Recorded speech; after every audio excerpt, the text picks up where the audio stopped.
भनिन्छ नयाँ जोगीले धेरै खरानी घस्छ भनिन्छ होइन। अहिलेका राजसभाका धेरै मान्यज्यूहरूको त्यस्तै हालत छ। एक त उहाँहरूलाई सांसद भवनसम्म पुग्नै गाह्रो, पुगिसकेपछि पनि मनमा जे लाग्यो त्यो बोलिदियो हिँड्यो। अनि कोही मान्यज्यूहरू रोइ कराइ गर्यो, मिडियामा आयो, आँसु बगायो, दुःख व्यक्त गर्यो। किन यस्तो गरिरहनु भएको छ हौ? यो राम्रो कुरा, क्वेसन राम्रो गर्नुभयो। जनताले अहिले कान चिरेको जोगीलाई बहुमत दिएका होइनन्।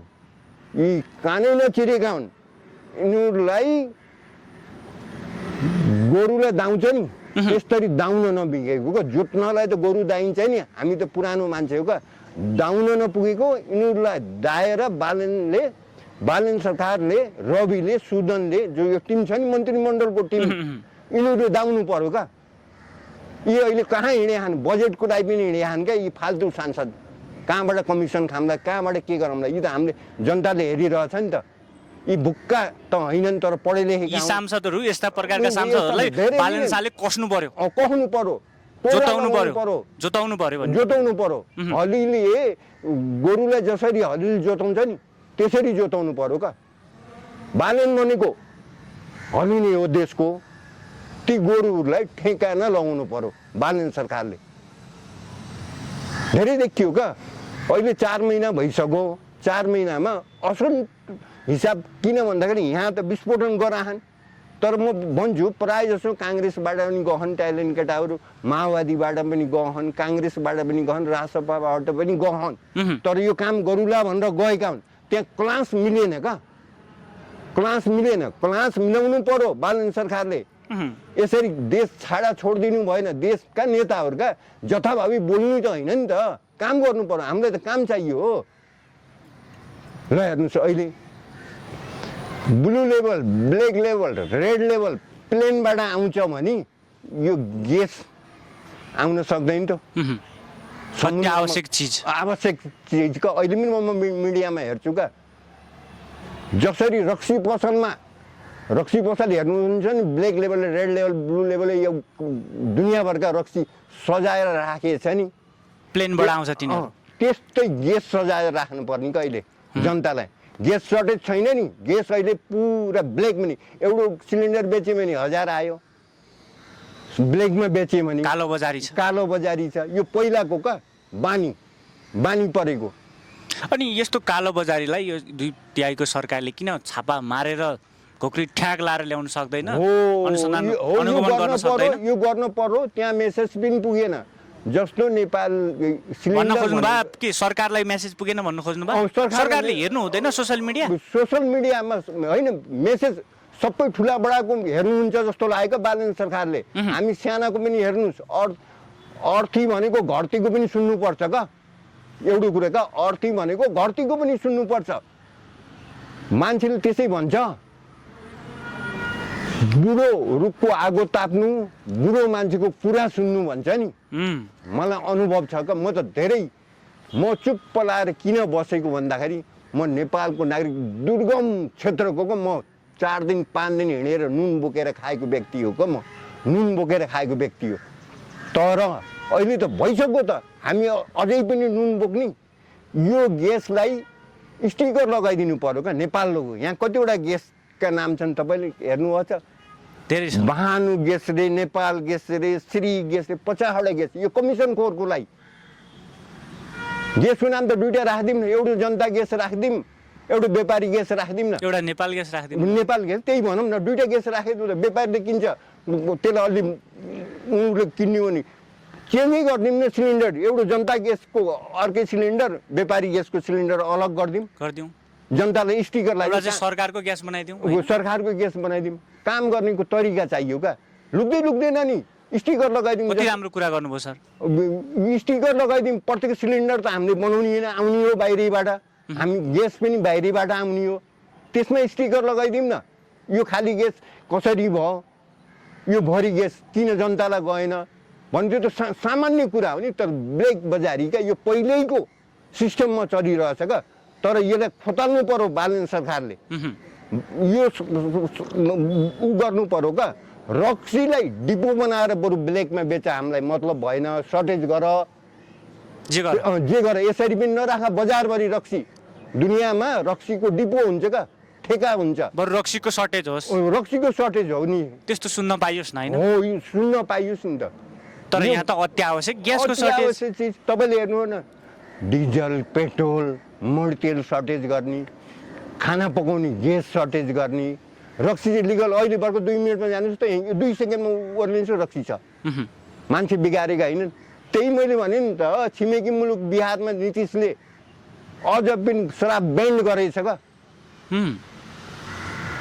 कत्रो डेभलप, सबभन्दा गरिब स्टेट हो यो एसिया कन्ट्रीको। हाम्रो बङ्गलादेश, श्रीलङ्का, पाकिस्तान, इन्डिया, नेपाल, भुटानबाट गइ गुज्रेको स्टेट थियो क्या त्यो बिहार। आज कत्रो सानले हिँडेछ। हो, त्यसरी विकास गर्ने पनि टाइम लाग्दैन, तर अलिकति फुर्तीले काम गर्नु पर्यो बालन सरकारले। क्लास लिनु पर्यो क्या सांसदलाई। 182 जना सांसदमा धेरै बिग्रेका त छैनन्, 2-4 जना बिग्रेका छन्। तिनलाई राम्रो क्लास लिएर सही लाइन र सही ट्र्याकमा ल्याउनु पर्यो ती सांसदहरूलाई। भन्न सक्नुहुन्छ नि अब 3-4 अलि अनुभव गर्ने खालको काम? अनुभव गर्ने खालको त तपाईँको अब जेनजी आन्दोलन 23-24 गते भयो, संसद भङ्ग भयो र सुशीला कार्कीले जिम्मा लियो, हो कि नि? यसरी गौरले सुन्नुहोस् का। त्यसपछि इलेक्सन भयो, मान्छे त आत्तिएकै थिए। 36 वर्षमा कस्तो बसेर कुना काप्चाबाट उफ्रिएका मौरी उफ्रिएर भोट हाले बालन राजसभा सरकारलाई। काम त राम्रै भएको, तर जुन स्पिडबाट काम गरे नि त उनीहरूको जेनजी आन्दोलन भ्रष्टाचारी, करप्सन र यो माफियाहरूलाई हाल्ने भनेर त पहिल्यैको नारा हो। बालन सरकार आएर ठिक छ, यो काम तपाईँले भन्नुभयो, शीर्ष व्यक्तित्वहरू, व्यापारीहरू, नेताहरूलाई पनि एउटा समात्ने प्रक्रिया बनाउनु भयो, समात्नु भयो। एउटा यो भयो, ल ठिक छ। दोस्रो भन्नुहोस्। ल अब हेरेर जाऊँ न त, यो काम त गर्नुभयो, यो त सबभन्दा ठुलो इम्पोर्टेन्ट काम थियो। तर 72 को संविधानले यस्तो बनाइदियो रहेछ क्या, ठुला बडा बच्ने, सानोलाई जाग्ने, हाल्ने। यही भएर बिग्रेको। तर पनि अझ पनि यही हिसाबले बालनजीले त संसदबाट संविधान परिमार्जन गरेर हुन्छ कि के गरेर हुन्छ कि भनेर त मिटिङ त बसिराख्नु भएको छ नि। यहाँ 2-4 गद्दारहरू कहाँ सांसदै हुन्छ क्या, आफ्नै पार्टीमै हुन्छ क्या। जस्तो अमरेश सिंह भनौँ, अब धेरै छन् त। अब चुनावको बेला बालनको नाम लिएर चुनाव जित्नलाई खुब प्रचार गर्नुभयो, चुनाव जित्नुभयो। अहिले अब बालनको पक्षको मान्छे हो कि विपक्षको मान्छे हो भन्ने कुराले छुट्याउन गाह्रो। पक्षको हो हुन त ऊ स्वार्थी मान्छे। ऊ कहिले काङ्ग्रेसमा जान्छ, कहिले स्वतन्त्र भएर जान्छ, कहिले सांसदमा गएर नाङ्गै पनि बस्छ। अमरेश सिंह डाक्टर हो नि त, मान्छे डक्टर हो। तर अलिकति हात उसलाई के छ भन्दाखेरि इन्डियाबाट सपोर्ट छ क्या। तर इन्डियासँग हामी डराउँछ त, बालन डराउन, हामी जनता डराउन्न नि। अमरेशलाई नि किन त नि अमरेश सिंह यो सरकारकै यो सत्ता पक्षकै खेदो गरिरहेछ? उसलाई मन्त्री नदिएको, ऊ मन्त्री चलाउने खाले मान्छे होइन नि त। उसलाई मन्त्री चाहिने, ऊ त गृह चाहिने, अमरेश सिंहलाई गृहमन्त्री चाहिने, परराष्ट्र चाहिने भनेपछि दिन्छ त। उद्योग मन्त्री त अस्वीकार गरे हो नि। उद्योग मन्त्रीमा त छैन नि त। मन्त्रालयमा धेरै ऊ सोखिङ मान्छे हो क्या, घुम्ने गएर जासुस गर्ने मान्छे हो अमरेश कुमार सिंह। देशको हाम्रो यहाँ भएको डकुमेन्ट लगेर बुझाउने खाले मान्छे हो। तर कसरी दिनुभयो, सुध्रियो भनेर दिनुभयो त्यो टिकट। तर अहिले देखियो त, हो यस्तासँग सचेत हुनु पर्यो बालन सरकार पनि। पार्टी सभापति पनि सचेत हुनु पर्यो। सचेत हुनु भयो पार्टी सभापति। तर एउटा कुरा, पार्टी सभापति त बुझेकै मान्छे सुध्रियो भनेरै उहाँलाई टिकट दिन आवश्यक थिएन नि। उहाँको त विगतका विभिन्न क्रियाकलापहरू थिए, गतिविधिहरू थिए विवादका थिए त। त्यो त हामीले देखेकै कुरा हो नि त। उसलाई किन फिल्टर गरेन त नि राजसभामा? किन फिल्टर भएन? नै सुध्रिए भनेपछि मान्छेले माफी माग्छ भने एक्सक्युज गर्छ भने एक्सक्युज गर्नै पर्यो त। पढे लेखेको डक्टर जस्तो मान्छे कहीँ आउँछ कि लाइनमा देशको लागि गर्छ कि? अब अमरेश सिंहलाई के गर्नुपर्छ सरकारले? निलम्बित गर्नुपर्छ कि पार्टीबाट निष्कासनै गर्नको पर्ने व्यक्ति हो है मेरो हिसाबले। फेरि म सर बालनलाई त्यही दण्ड दिने जुन थालमा खायो त्यही थालमा थुकिरहेछ। यो कस्तो भन्दाखेरि 10 वर्षको केटाकेटी बुद्धि र 90 वर्षको बुढाको बुद्धि ऊ बिचको लेभलकोमा आउँदैन क्या त्यो त्यस्तो खाले हो फटा मान्छे दुर्गा परसाई बालेन चस्मा लगाएन चुच्चे नक्सा लिएन चुच्चे नक्सा उसले देखाउन जाने हो र चुच्चे नक्सा छँदैछ हाम्रो नेपालको नक्सा त अफिसमा छ उसले त्यहाँको राजदूतले हेरेकै होला पछाडि राख्नु भएको त्यो ग्रेटर नेपालको चुच्चे नक्सा छ नि त्यो थिएन त्यो बेलामा उहाँले भनेको कुरा पनि ठिकै हो उहाँ जानुभएको थियो त संसद भवनभित्र फोटोमा त आएको थियो नि सर फोटोमा छेकिएको होला कहीँ होला मिस्टेक सबै पत्रकार एउटै लेभलका हुँदैनन् क्या एउटा कुरा कोही सत्ता पक्षका हुन्छन् कोही विपक्षका हुन्छन् आजका सही हिसाबले हिँडिदिएको भए देश त कहाँ काया पलट हुन्थ्यो क्या चस्मा लगाएको नलगाएको पनि मापन गर्नुभयो अब दुर्गेले त अब त्यति खोजी हुन्छ क्या अरू त सबै भेटाएछ त्यो त्यति बहादुर नि उसले बालेनले दिशा गर्नुहुन्छ नि त्यो आँखा कस्तो खाले चस्माको अहिले पाइन्छ नि त्यो चस्मा क्या नेगेट भएको हेर्ने त्यसलाई त्यस्तै रहर छ भने दिशा बाल्ने कहाँ दिशा गर्छ गर्ने त्यस्तो चस्मा उसले लगाउँछ दुर्गेले नचाहिँदो फटाहा कुरा गर्ने दुर्गेले अहिले म यहीँबाट चाहिने दिन्छु यो रेकर्ड यो हाल्नु होला यो रेकर्डमा पनि राख्नु होला त्यो जस्तो फटाहा मान्छे इन्डियालाई प्रान्त बनाउँछु कहिले दाउदसँग मिलेछ भनेछ कहिले लोरेन्स भनिसक्यो तिहाड जेलमा उसको दाग लगाउँछ यो भनेको देशद्रोही हो यसलाई त अर्को इलेक्सनमा म चुनाव लड्छु यसलाई म आफै हाल्छु कटघरामा दुर्गेलाई म आफै हाल्छु फेरि मलाई जनताले भोट दिन्छन् का म संसद हुम्लाई अहिले 2/3 सरकारले त उहाँलाई राख्न सकेका छैन 2 दिन तपाईले कसरी राख्न सक्नुहुन्छ के आधारले राख्नु यो त उले गल्ती जो गर्ने यस्तै उटङ्ग फटाहा कुरा गर्छ का तपाईले यो सरकारले झापाबाट आयो मिडियामा क्या मिडिया त अहिले एउटा कुरा क्या युट्युबर भनौँ न त उसले त पैसा दिएपछि किन चाहिँ कोही त देशको धार्मिक तपाईँ जस्तो पत्रकारहरू त पैसामा त बिग्दैन नि त कोही त बिग्निछन् नि त उसले लग्छ पत्रकार सम्मेलन गर्छ त्यहाँ आउँछ क्या एयरपोर्टमा त्यहाँ मसँग यति छ नि यसो छन् भनेर आक्रोश त्यहाँ पागल जस्तो नाङ्गै एयरपोर्टमा नाङ्गै भयो भने त बदनाम भयो नि त विश्वको मान्छेले हेर्छन् त्यो त पागल हो नि त नाङ्गै पनि हुनसक्छ भनेर यो बालेन सरकारले सरकारी गाडीमा हालेर उसको बालकोट उहाँ यसको घर भक्तपुरमा लगेर छोडेको एकैचोटि यो अब छिरिक्कै एउटा देशद्रोहीको कामको मुद्दाको कुरा गरोस् त त्यसलाई ठेणको लगाउँछ यो बालेन सरकारले अब चुक्क लाएर बोलोस् त अब त यतिमा पुगेछ चस्मा लगाएनन् यो कपडा लगाएछन् नक्सा राखेछन् अझ त के भन्दै हुनुहुन्छ नि भारतको इसारामा नाचेको भारतसँग डराएर यो गतिविधि गरेको पनि भने भारतको इसारामा बालेन सरकार नाचे अरे हो त उसलाई राजनीतिक भनेको के थाहा भने अस्ति भर्खरै भनेन एउटा स्टेट इन्डिया बनाउन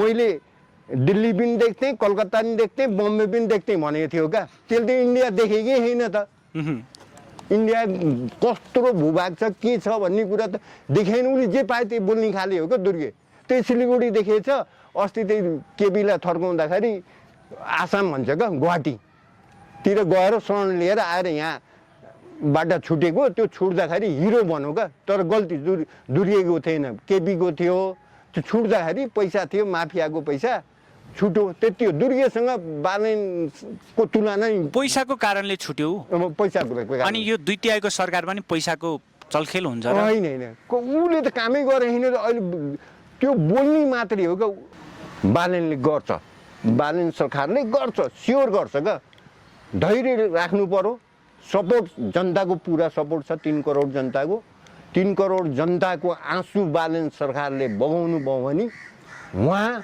यी भन्दा पनि गुज्रेको पहिलाका नेता भने गुज्रेको हुनुपर्छ त्यसैले म भन्छु बालेन सरकारलाई तपाईँ डराउनु पर्दैन 3 करोड जनता तपाईँको साथमा छन् अब हिजो हामी कार्यक्रमको निकै अन्त्यमा छौँ हिजो दुर्गा परसाईले अर्को कुरा पनि के भन्नुभएको थियो भने कुमारबेन भोपदेव शाहहरूसँग सल्लाह गर्ने होइन सल्लाह हामीसँग गर्नुहोस् बरु 5 वर्ष मजाले टिक्नुहुन्छ भन्नुभएको थियो क्या अब के दुर्गा परसाई सल्लाहकार बनाएर सल्लाह लिनुपर्ने हो बालेन्द्र शाहले दुर्गा परसाईलाई अब यता सुन्नुहोस् कुमारबेन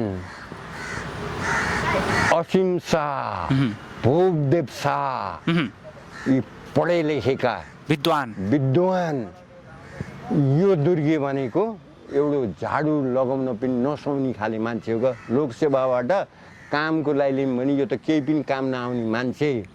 यो भनेको मूर्ख, पैसाकै आधारमा टिकेको, पैसा पनि यसले दिमागले कमाएको होइन, लुटेको गुन्डा लुटेको का दुर्गा परसाईले। यो कसरी लुट्यो भन्दाखेरि मूर्खसँग दैवै डराउँछ भन्ने शब्द मैले पहिले पनि भने नि त। उसलाई इज्जत पनि छैन, ज्यानको पनि माया छैन का। इज्जत नभएको र ज्यानको माया नभएको व्यक्तिलाई देशको माया हुन्छ। अस्ति बालेन्द्र शाहको आयु दसैँसम्म पनि छैन भन्नुभएको थियो। अब अहिले आयु बढाउने हो भने मसँग सल्लाह गर्नुहोस्, वार्तामा आउनुहोस्, मलाई सल्लाहकार बनाउनुहोस् भने जस्तो कुरो आयो क्या। उसलाई सल्लाह पनि लिनु पर्दैन। बालेन्द्र शाहको आयु भनेको 5 वर्ष, कसैले फेरि उमेरको आयु होइन, यो सत्ताको आयु 5 वर्ष कसैले हल्लाइ हुँदैन। आयु त उहाँको अब भगवान्ले जति लेखेछन् उति नै हो। यो 5 वर्ष म्यान्डेट दिएर सत्ता चलाएको, यो सत्ता ढल्नेवाला छैन बालेनको। अब म एउटा लास्ट क्वेसन गर्छु तपाईँलाई। राजसभाका सांसदहरू जहिले केही न केही उटपट्याङ मचाइरहनुहुन्छ, कहिले के गरिदिनुहुन्छ, कहिले के बोलिदिनुहुन्छ। यो प्रशिक्षण पटक अब त फेरि कस्तो भने तेस्रो पटक प्रशिक्षण दिने रे भन्ने कुरा पनि आयो क्या। अब यो प्रशिक्षण पटक पटक राजसभाले गराउनु भन्दा बरु यसो गराउँ न सर, सांसद पद खारेज गरेर सुधार केन्द्रतिर हालिदिउँ, के होला? राइट कुरा गर्नुभयो। सुधार केन्द्र त यस्ता डकिस त होइनन्। यता सुन्नुहोस् का, यिनीहरू अलि अनुशासन बुद्धि पुगेन का। बुद्धि पुगेनमा अल्लाहले काँचा भयो क्या। 2-4 जना मैले भने नि त। फेरि राजसभाले प्रशिक्षण गराउने रे, प्रशिक्षण अब एकचोटि तेस्रो पटक गराउने। तेस्रो पटक मान्दैन भने यो लाज मर्दो भएन सर? यो पटक पटक प्रशिक्षण मात्रै गराइरहने यो चाहिँ नि 3 चोटि भगवान्ले नि माफ खोज्छन्। तर यी 2टा सांसदलाई त तुरुन्त कारबाही गर्नुपर्छ। यही मिडियाबाट मैले भने कसलाई मैले भनेको कुरा तपाईँलाई ठिक लाग्दैन? यो निलम्बन गरिदिउँ, खारेज गरिदिउँ, सुधार केन्द्र हालिदिउँ? होइन, सुधार केन्द्र जाने खाले के को नाटक? सुधार केन्द्र यसलाई भन्दैन यसरी जाम। यिनीहरू पढे लेखेकै हुन्। पढे लेखेमा अहम भयो क्या यिनीहरूलाई, घमण्ड भयो। यो घमण्डको दबाई हुन्छ। अब यो तेस्रो पटक उहाँलाई प्रशिक्षण पनि गराइयो, अब पनि केही भएन, उहाँहरू त्यस्तै गतिविधि गर्न थाल्यो भने के गर्ने त? अब के गर्ने? 10-12 जना होला नि, 20 जना होला नि, निकाल्दिने, सांसद पद खारिज गरिदिने। फेरि राजसभालाई घाटा होला नि त, सङ्ख्याको अभाव होला। नि घाटा सांसद घाटा भयो भने देश बिगार्नु त भएन नि त। सांसद मुला त भोलि जन्मिन्छन्, देश त बिगार्नु भएन नि त। यिनीहरू सांसदको हामी देश बिगार्छौँ? देश त बिगार्दैन। देश त अब हामी उन्नति प्रगतितिर जानुपर्छ नि। देश त विश्वले हामीलाई चिन्नु पर्यो। 2-4 जना धमिरा गएर हामीलाई फरक पर्दैन। देश त यता हेर्नुहोस्, यङ केटाहरूले अहिले जति गरे नि, अब यता म एउटा कुरा देशलाई चिनाउने भनेको तपाईँ जस्ता जेनजी, तपाईँ जस्ता हामी जस्ता छोरा नातिहरूले 2टा वर्ल्ड कप भयो 36 सालमा क्या। T20 को वर्ल्ड कप भयो, विश्वले हेरो। नेपालको कस्तो शान थियो। यी मन्त्रीले 45 जना मन्त्रीले कुनै काम गरेको इज्जत छ क्रिकेटमा? विश्वले हेरो। विश्वले बेलायतसँग एकदम निकै प्रतिस्पर्धात्मक खेल खेल्यो। अब शक्तिशाली वर्ल्ड कपमा जानु भनेको हेर्नुहोस् न, त्यही चाहिन त्यत्रो ठुलो छ गएन हो कि होइन? बेलायतलाई अँताइदियो भनेपछि कस्ता खान्? यो शान भएको छ का। जसरी क्रिकेटमा नाम कमाएका छन् त्यस्तै गरी अहिले यो बालेन्द्र सरकारले पनि नाम कमाउनु छ। फेरि बालेन्द्र सरकारले वर्ल्ड कप खेल्न भनेन देशको लागि। देश विकासमा वर्ल्ड कप खेल्न पर्यो। देश विकासमा वर्ल्ड कप खेल्न पर्यो। त्यही त भने नि त। इन्डियाका 1 से 1 खेलाडी नेपालमा ल्याएर खेलाउनु पर्यो, त्यसै पैसा छ। इङ्ल्यान्डका ल्याएर खेलाउनु पर्यो, अस्ट्रेलियाका ल्याएर खेलाउनु पर्यो, स्पेनका ल्याएर खेलाउनु पर्यो, विश्वका ल्याएर खेलाउनु पर्यो नि। जुनसुकै कुना आयुको मतलब हुन्न का। हेर पैसाले होइन, इज्जतले। मेसीको बाउ हिजो छाडी 68 वर्षको उमेरमा मरे, बित्नु भयो। तर पैसाले बाँच्यो नि त। पैसा होइन क्या, आयु, नाम त कमायो नि त। छोरोले नाम कमायो, बाउले संस्कार पाए। त्यस्तो हुनु पर्यो क्या। आज देउपाको हालत 5 चोटि मन्त्री भएर अहिले मेरो पनि छोरो यहाँ आउन पाउँदैन, त्यसलाई इज्जत भन्छ? प्रधानमन्त्री भएर प्रधानमन्त्री छोरो यहाँ आउन सक्ने अवस्था छैन। छैन त्यस्तो अवस्था बनाउनु भयो। बनाउनु पर्यो।